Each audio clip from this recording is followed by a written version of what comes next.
ប្រសិនបើប្រទេសថៃបាត់ព្រំដែនជាមួយកម្ពុជាថៃនឹងរងផលប៉ះពាល់យ៉ាងខ្លាំងជាពិសេសលើវិស័យសំខាន់ៗដូចខាងក្រោមផលប៉ះពាល់សេដ្ឋកិច្ច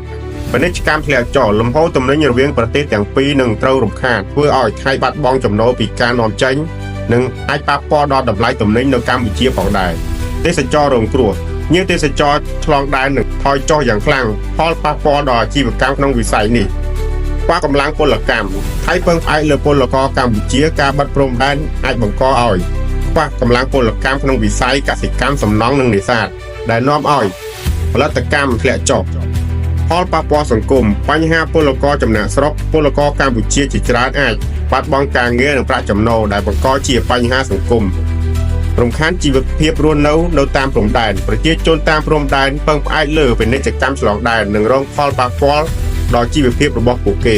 សរុបមកការបាត់ព្រំដែននឹងបង្កជាផលវិបត្តិជាច្រើនដល់ប្រទេសថៃទាំងសេដ្ឋកិច្ចនិងសង្គម។